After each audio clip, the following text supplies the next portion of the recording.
믿고 매수한 투자자들 입장에서는 배신감이 정말 클 것 같습니다. 저도 개인적으로는 좀 실망감이 크게 느껴지네요.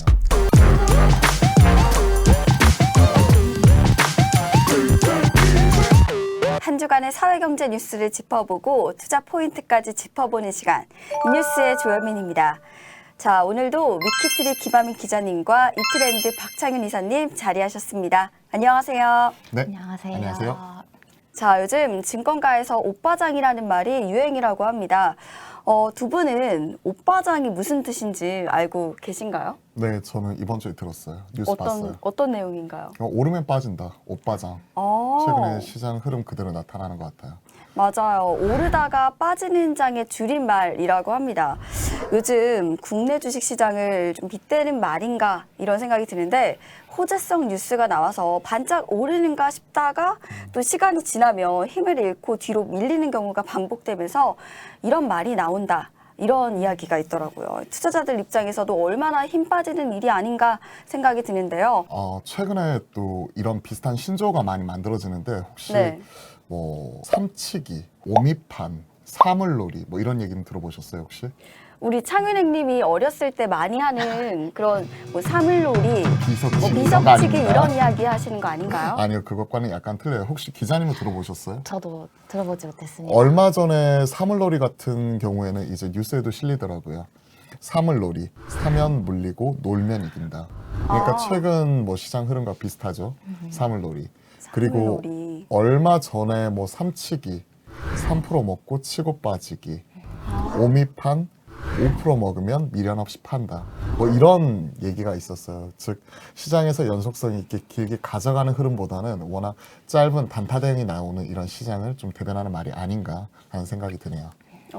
네, 이런 또 줄임말까지 정리를 해주셨는데 우리 창윤행님의 그런 투자 관점으로는 뭐 삼치기 또 오미판 어떤 투자법이 가장 맞으세요? 지금 이번 주 증시 같은 경우에는 네. 결국 FOMC 눈치 보기가 계속해서 나타나는 가운데 네. 횡보 추세가 계속 나타나고 있었잖아요. 즉 무슨 얘기냐면 뚜렷한 시장을 이끌어갈 수 있는 주도 섹터나 주도 업종이 부재한 가운데 그냥 계속해서 하루는 이쪽이 올라오고 하루는 이쪽이 올라오는 꼭 두더지 게임 같은 그런 장이 나타나고 있기 때문에 이러한 장에서는 내 흐름이 아니다 생각을 하면 그냥 사물놀이, 사면 물리고 놀면 이기니까 차분하게 그 다음을 준비하는 그런 준비가 필요한 그런 시장이었던 것 같아요. 네, 계속해서 불안한 장세 속에서 우리가 또 어떻게 흐름을 이어갈지 한번 이번 주 경제 뉴스 한번 짚어보도록 하겠습니다. 자, 우리 김하민 기자님, 그럼 첫 번째 소식 들어보도록 하겠습니다. 어떤 내용인가요? 네, 카카오페이 주요 경영진들이 코스피 200 지수 편입일 직전에 보유하던 자사주 900억 원어치를 대량 매각했다는 소식입니다. 카카오페이 주식은 지난 10일 전일 대비 6%가량 하락한 19만 원대의 장을 마쳤는데요. 이는 유영준 전 카카오페이 대표 등 경영진 8명이 카카오페이 주식 약 44만 주를 시간 외 매매 방식으로 매도했다는 소식이 전해지면서 발생하게 됐습니다. 카카오페이 경영진은 지난달 24일 스톡옵션을 행사하면서 얻게 된 물량을 보름 만에 처분한 것인데요.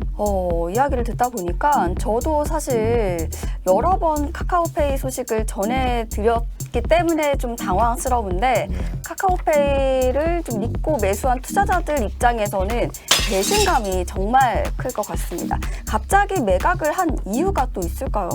사실 이런 결정은 경영진들의 결정이라서 속내를 알 수 있는 부분은 아니지만 카카오페이는 개인이 보유한 스톡옵션을 행사한 거라서 회사 차원에서는 알려드릴 수 있는 게 없다라는 입장을 밝히면서 그렇지만 경영진들이 스톡옵션 물량을 전량 행사한 것은 아니라는 입장을 밝혔습니다.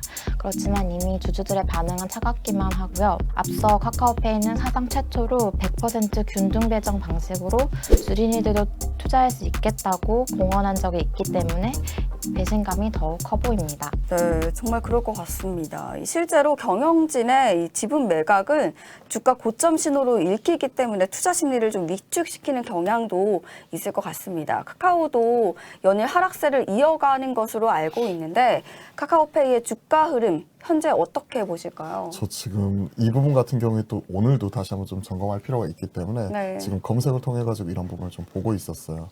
최근에 주가 흐름 같은 경우에는 우하향하는 모습 자체가 나타나고 있네요. 기존에 24만 8,500원까지 올라갔었던 주가가 이런 경영진, 블록딜 관련된 물량이 나왔었고 특히나 스톡옵션을 행사한 지 보름 만에 이런 부분을 팔았다는 얘기는 이게 시장에서는 고점 신호를 읽히면서 오늘은 18만 원까지 또 하락하는 모습이 나타나기도 했었네요. 최근에 나타나고 있었던 저가 14만 원 대비해서는 상당 부분 좀 올라오는 부분이 있었죠. 사실 카카오페이가 상장한 이후에 3분기 실적 발표에서는 실망감을 주었고 그리고 또 때마침 이런 핀테크 관련된 카카오 규제 관련 소식이 주가 발목을 잡으면서 14만 원까지 떨어졌다가 최근에는 좀 회복하는 모습이 또 보이는 찰나에 또 이런 또 안 좋은 뉴스 이런 부분이 나왔기 때문에 분명히 주가적인 측면에서는 부담이 되는 건 사실인 것 같습니다. 하지만 분명히 이와 관련되어서 이제 900억에 달하는 약 물량 자체가 상당 부분이죠. 44만 주이기 때문에 이 부분 같은 경우가 시장에서 어떤 식으로 해소가 될지 여부 이런 부분을 확인하면서 좀 중기적인 관점에서 지켜볼 필요는 있을 것 같네요.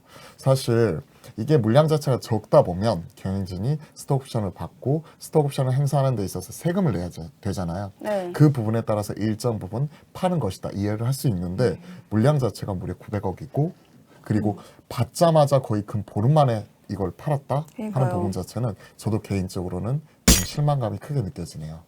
네, 또 시장에서는 이 카카오페이의 또 다른 악재로 공매도 물량을 지적하기도 하던데요. 맞나요? 네, 9일 종가 기준으로 카카오페이는 코스피 200 지수에 편입되었는데 보통 코스피 200 지수에 편입되면 공매도 대상이 되기 때문에 주가의 변동성이 커지게 됩니다. 이 공매도 관련해서 우리 창윤행님은 또 어떻게 보시나요? 일단 공매도 대상이 되었다는 부분은 이게 호재와 악재가 섞여 있는 부분이었죠. 코스피 200에 편입이 되면서 인덱스 자금, 수급 유인이 들어온다는 부분 자체는 긍정적인 포인트.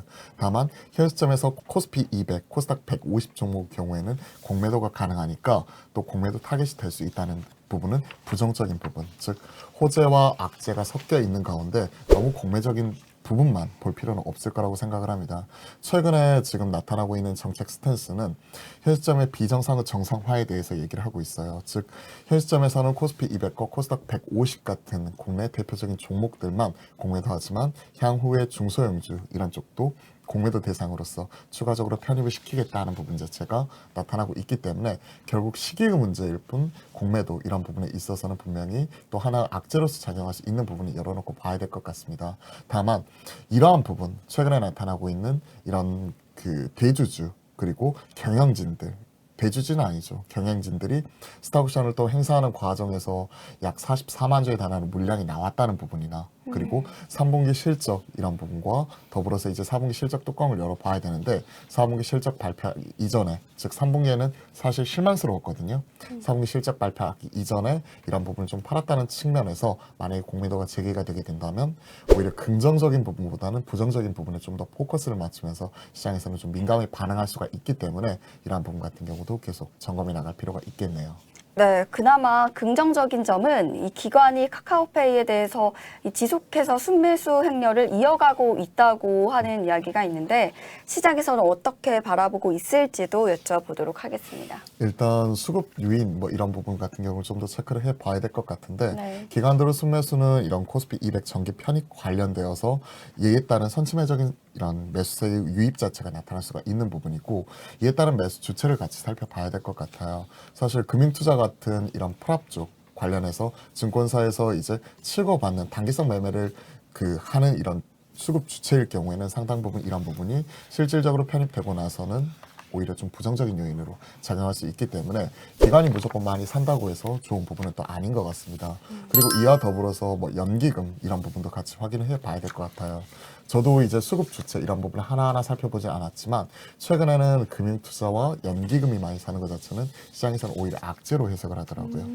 기관이 많이 샀는데 왜 악재냐? 이쪽에서는 최근 흐름상 단기적인 치고받는 흐름 자체가 많이 나타난다는 거죠. 기관들도 삼치기, 오미판 이런 것들이 나올 수 있다는 거잖아요. 그런 부분을 생각을 해놓고 본다면 단순히 기관이 많이 사서 좋다 이런 부분보다는 기관이 왜 이런 부분을 또 많이 사는지, 그리고 기관의 수급 주체가 어떤 식으로 많이 나타나게 되는지 이런 부분을 같이 살펴보는 게 좀 더 중요할 것 같습니다. 네, 이렇게 투자를 하다 보면 예기치 못했던 악재들을 만나기도 합니다. 카카오페이 갖고 계신 우리 구독자분들에게 조금이라도 도움이 되셨으면 좋겠습니다. 12월 말 넘어가게 되면 막판, 배당 수요 이런 부분 노리고